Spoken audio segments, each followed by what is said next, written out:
Bonjour et bienvenue sur la chaîne des Fous de Normandie. Aujourd'hui, on va parler d'un sujet qui m'a été inspiré par un tweet que je citerai pas parce que c'est pas le sujet, mais qui est intéressant et qui est assez révélateur de la difficulté à comprendre comment fonctionne le cerveau humain et comment fonctionne une société.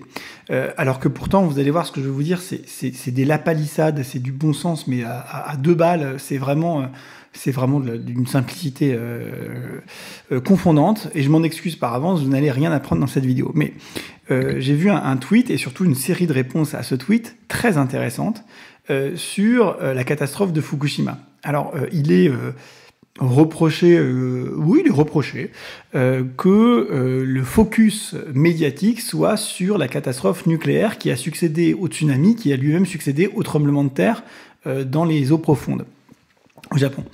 Et il est dit, c'est pas normal, logiquement, statistiquement, scientifiquement, voilà, on devrait plus s'intéresser aux morts du tsunami au faible impact qu'a eu cette catastrophe nucléaire. Bon. Alors, quand on lit ça, on peut imaginer plein de choses. Mais la chose, moi, qui me semble le plus probable, c'est une incompréhension de comment fonctionne le cerveau humain et de comment fonctionne un citoyen et de comment fonctionne le corps social. C'est mon hypothèse. Peut-être qu'il y a d'autres hypothèses, hein, j'en sais rien. Mais en tout cas, c'est ce que ça m'a inspiré. Donc ça n'a peut-être rien à voir, mais j'en profite parce que ça m'a inspiré cette idée-là et donc je vous en fais part.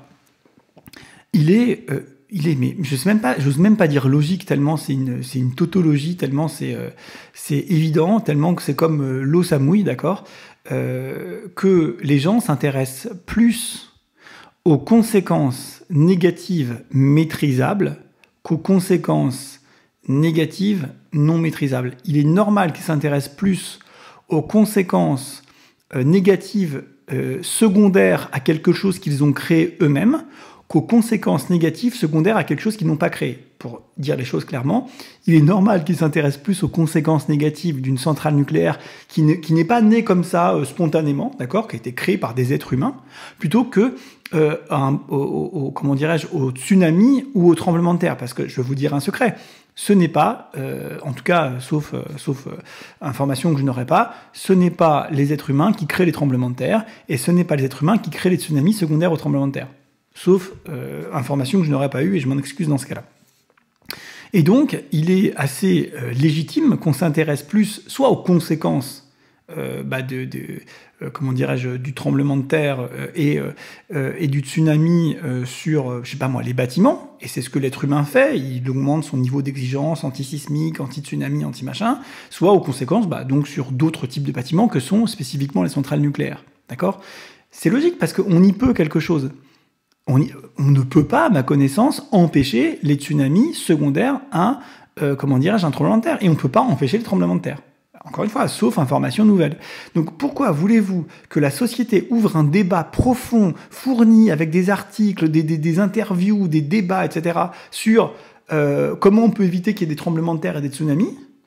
C'est absurde, personne ne fait ça. La société va s'intéresser à, le citoyen va s'intéresser à, l'être humain va s'intéresser à, donc à toutes les strates, quelque part, à les conséquences que ça peut avoir, cette chose qu'on ne maîtrise pas. C'est quand même un peu moins du temps perdu, selon moi, de s'intéresser à comment éviter les conséquences, plutôt que d'éviter des causes qu'on ne peut pas maîtriser.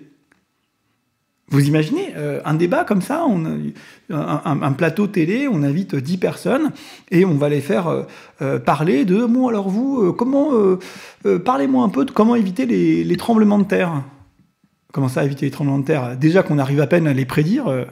Alors donc les gens vont débattre d'un truc qu'on ne sait pas faire. C'est quoi le sujet? Vous voulez qu'on parle de ça? Vous voulez que ça prenne 10, 20, 30, 50% du temps médiatique, du temps de discussion entre citoyens? C'est n'importe quoi. Il faut que le temps médiatique et le temps de discussion... Enfin, il faut... C'est fait d'ailleurs, parce que c'est tellement du bon sens.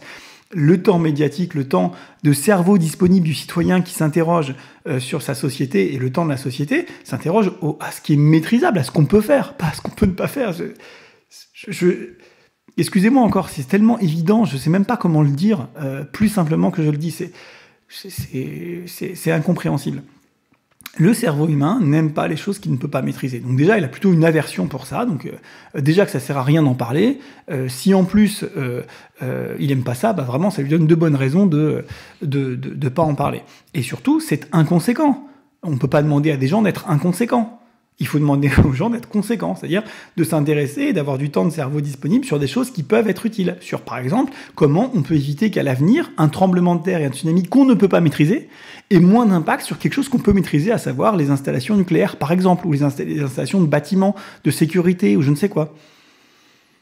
C'est logique. C'est logique, c'était pas prévu que sa centrale nucléaire elle explose. Alors je sais pas si le terme exploser est le bon et je m'excuse auprès des spécialistes, hein, mais c'était pas prévu au départ.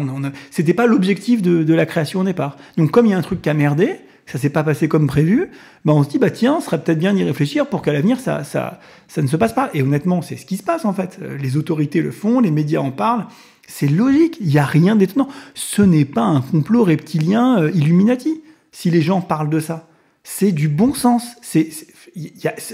Quand on voit les commentaires, on a vraiment l'impression qu'il y a un complot, quoi. Il y a un vrai complot anti-nucléaire. C'est incroyable. Moi qui suis archi, j'en foutais, mais moi qui suis archi pro-nucléaire en général, et alors moi qui rêve nuit et jour de la fusion, je regarde tout ce qui se passe en ITER et même tout le reste de ce qui se fait en recherche publique et en recherche privée, qui avance d'ailleurs plus vite que le public, sur la fusion nucléaire. Je rêve que de ça, il n'y a aucun problème avec ça. Moi, je vis dans une région où il y a plein de centrales nucléaires, j'habite à côté de... Aucun souci, je ne vais pas aller je sais bien que ça peut péter, je sais bien qu'il y a un danger, attention, je nie pas qu'il y a un vrai danger, mais c'est logique de se poser des questions. C'est pas complotiste. C'est pas un complot des Illuminati qui vise à empêcher les installations nucléaires. C'est des citoyens responsables qui se posent des questions responsables sur des choses sur lesquelles ils ont un levier. La sécurité des installations que nous on crée. Hein, on n'est pas là pour parler du sexe des anges, excusez-moi. Enfin, voilà. Donc je suis très étonné. Alors certains me diront que c'est des réactions de gens qui peuvent être dans une escalade de l'engagement, des gens qui sont politisés, qui voient la moindre critique du nucléaire comme une attaque personnelle. Non, encore une fois, moi je suis très pro-nucléaire, mais je comprends parfaitement ce débat. Ne pas avoir ce débat, ce serait pas responsable. Et avoir un débat sur comment éviter qu'il y ait des tsunamis et des tremblements de terre, ce serait... vous vous rendez compte si on faisait un débat comme ça à la télé? Mais ce serait un truc en fait, à la limite, c'est un truc d'humoriste, quoi. Faudrait vraiment que des humoristes fassent ce truc-là. Vous voyez, je sais pas, moi, les mecs sur Brut ou je sais pas quoi, ça serait trop drôle, quoi. Non, on veut pas parler des conséquences maîtrisables. On va pas s'intéresser à ça parce que sinon c'est un complot Illuminati reptilien. On va plutôt parler de comment faire en sorte que quelque chose qu'on ne peut pas maîtriser, eh bien on puisse le maîtriser. À savoir comment éviter les tremblements de terre. Mais ça serait trop drôle, franchement, c'est un truc à faire, quoi. Mettez-vous dessus, les humoristes, je pense que c'est très drôle. Donc, il faut vraiment comprendre que l'être humain, il s'intéresse surtout à ce qu'il peut maîtriser, il s'intéresse surtout aux risques qu'il peut éviter, et non pas aux risques qu'il ne peut pas éviter. C'est du bon sens. Excusez-moi, je sais que certains n'aiment pas ce mot-là, mais enfin, à un moment donné... je sais pas, l'eau ça mouille, c'est comme ça, j'y peux rien. Ben là c'est pareil, il n'y a pas besoin de faire des études scientifiques invraisemblables pour savoir que l'être humain s'intéresse à ce qu'il peut maîtriser, s'intéresse à éviter au maximum les dangers qu'il peut éviter, plus que s'intéresser à comment éviter qu'il y ait un tremblement de terre ou un tsunami. Voilà, ça marche pas comme ça. Voilà, bah écoutez, j'espère que ça vous aura intéressé. Moi, moi, ça m'a fait sourire et ça m'a en même temps un peu peiné, mais j'ai trouvé que c'était intéressant de vous en parler. Donc, si vous vous intéressez, tant mieux. Et puis, n'oubliez pas de vous abonner, de commenter, de partager. Dites-moi ce que vous en pensez. Et puis, moi, je vous dis à très bientôt dans une prochaine vidéo. N'oubliez pas le live ce samedi à 20h30 sur la chaîne Food Normandie pour les 35 000 abonnés. Bye.